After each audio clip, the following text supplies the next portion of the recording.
Do you remember the version of you who danced before life became a performance review? Before every single hour of your day had to be useful, before the rest had to be earned, before joy needed a reason or justification just to exist. One day you look at your life and you realize you aren't just tired. You haven't just run out of your energy. You have simply disappeared from your own life. Your calendar is completely full. Every single responsibility is handled perfectly. From the outside looking in, everything looks completely fine. You're the capable woman, you're the responsible one, the reliable one, the one everyone in your family, your business, and your social circle can completely count on. But somewhere along the way, in the middle of checking the boxes and maintaining the trajectory, you stopped feeling alive inside the very life you worked so hard to build. And I think a lot of women quietly live there for years. You aren't in a visible crisis. You haven't collapsed on the kitchen floor. Your world isn't visibly falling apart around you. You're just functioning. At some point, adulthood quietly shifted from an experience to be felt into a performance to be managed. We stopped living our lives and we started managing them. Managing schedules, managing households, managing children, managing work, managing our own internal states, so nobody else has to carry the weight of our exhaustion. And slowly, without ever making a conscious decision to do so, we replace our own aliveness with pure functionality. You become highly efficient. You become deeply responsible. But underneath that polished, capable exterior, you are slowly, quietly disappearing. This is the state of the shadow self. It is a slow, creeping numbness that takes over when a human being spends too much time behind the four walls of obligation. When we are children, we move through the world with an inherent feeling of total freedom and an absolute opportunity. We take life day by day. We don't worry about the future or what might happen next. We feel like the entire world is wide open beneath our feet, full of potential and choices. But then we enter the system. We get the job, we build the household, we have children, and we accept the roles. And instead of the world feeling wide, life begins to feel incredibly narrow. Not because these roles are inherently bad. Responsibility can be a beautiful thing. It feels narrow because you stopped including yourself inside the life you were building. You settled for a life that was highly operational but emotionally undernourished. You aren't necessarily unhappy, but you are no longer fully alive. The trap we fall into is that we confuse self-abandonment with love. We tell ourselves, if I put myself last, I'm being a good mother. If I sacrifice every single thing I love for my family or my business, I'm doing it right. But a full schedule is not the same thing as a full life. Success without aliveness is completely empty. When you disappear from your own life, you aren't actually offering love to the people around you. You're offering them a ghost. Your children feel that disappearance. Your partner feels it. Your own body feels it. You become physically present at the dinner table, but emotionally distant because you stopped living the parts of yourself that make you human. I remember that exact reality in my own life. As a child, I danced constantly. I danced in my room, in the kitchen, outside, anywhere there was space. There was total freedom and playfulness in that moment.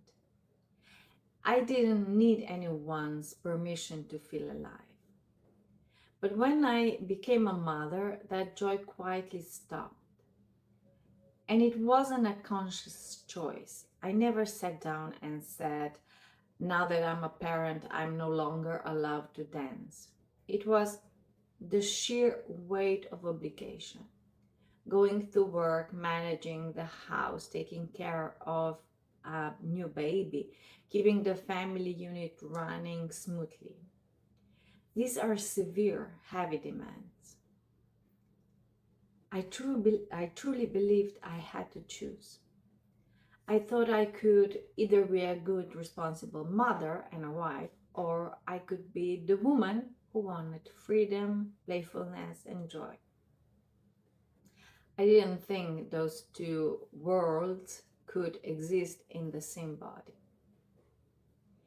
During those years, my life became entirely about logistics. My husband and I would barely see each other except when we were crossing paths in the doorway. One of us would be rushing out of the door with one child, and the other would be arriving with another. We would we would quickly say hello and kept moving. The entire household became a corporate operation. It was efficient, it was organized, but it was not deeply lived. I was carrying 15 tasks in my head at all times, constantly busy, but completely unfulfilled because I was missing the activities that anchored my soul. I missed traveling, I missed reading books, I missed walking in nature alone. I deeply missed movement. And then came the sudden realization.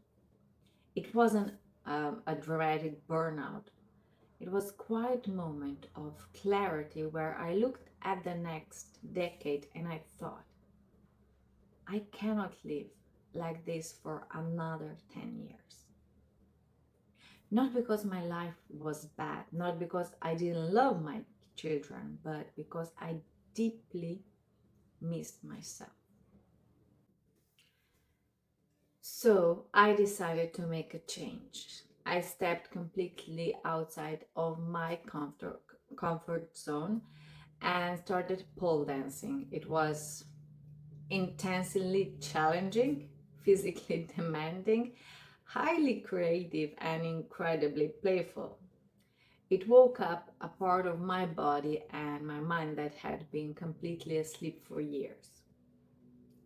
But do you know what happened every single time I left the house to go to class? I felt immense guilt. That old cultural voice inside my head kept screaming, a good mother stays home. A good mother doesn't leave her children to go do something silly and playful like dancing. A good mother always puts herself last. But as I kept going, I realized something that changed my entire approach to parenting. Taking care of my own aliveness wasn't taking something away from my family, it was giving something back to them. When I came back through the front door after dancing, the internal tension was gone. I was lighter. I was more relaxed, more patient, and significantly more present. I stopped standing in the kitchen silently grieving my own life while making dinner.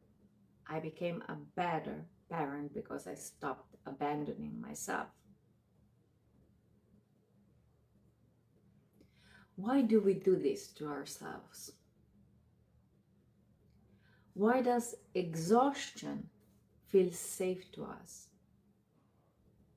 while joy feels incredibly vulnerable? It happens because modern adulthood has been conditioned us to believe that exhaustion is productive.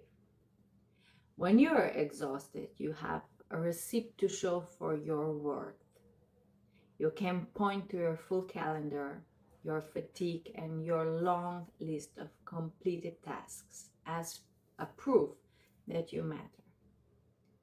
Joy, on the other hand, requires you to drop your guard. It requires you to step out of performance mode and just exist in the present moment without a metric to justify it. We see the younger generation handling this differently now. They are more aware of their internal needs from the very beginning. They balance their hard work with intentional relaxation, movement, and boundaries. They're willing to hire a nanny or leave the kids with grandparents so they can maintain their own relationships and individual identities. They understand early on what many of us are only realizing now. You cannot build a sustainable life if your success relies on your own self destruction. And the biggest realization you must come to is this: coming home to yourself, it's not a one-time destination. It's not a single breakthrough or a perfect final healed version of you where the work is suddenly finished. Who you are is constantly evolving.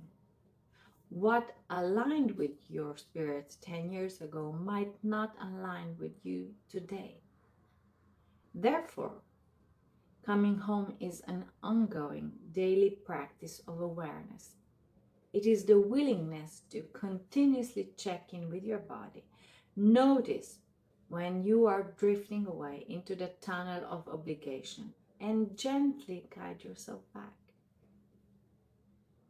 You do not need to rewrite your entire life tomorrow to fix this.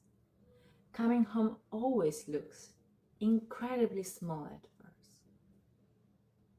So the next time you feel that heavy urge to pick up your phone and mindlessly scroll at the end of a long day, I want you to take a 10-second pause. Ask yourself this specific question: am I trying to relax right now? Or am I just trying to escape? Because those two states are completely different. External escapes don't heal your fatigue, they just numb it. And the weight you are avoiding will still be waiting for you when you put the screen down. If you're trying to relax, choose a tiny analog shift instead. Close your laptop 20 minutes earlier. Go sit on the porch without your phone. Put on your favorite music and just let it vibrate through your body. Be silly with your kids. Read one chapter of a book that has nothing to do with business, or dance in your kitchen while dinner is cooking.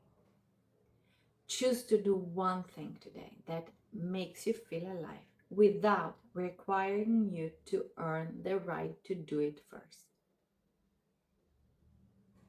Your life was never meant to become a narrow tunnel where the only thing left at the end of the day is obligation. You're still allowed to expand. You're still allowed to experience pleasure, creativity, movement, and genuine rest. Do not wait for the to-do list to be completely finished before you allow yourself to return. The list will never end. There will always be another email to answer, another task to manage, and another responsibility to organize. But your actual life is happening right now, in the exact same room where all of those responsibilities are living. True strength is not about dominating your schedule or proving how much pain you can tolerate. True strength is staying human in a world that constantly rewards your performance over your presence. Your legacy will never be built on how many times you were perfectly efficient. It will be built on how many times you were entirely real, alive. So stop asking how you can become better, faster, or more optimized. Start asking, where did I stop feeling alive? And what would happen if I slowly allowed that part of myself back in?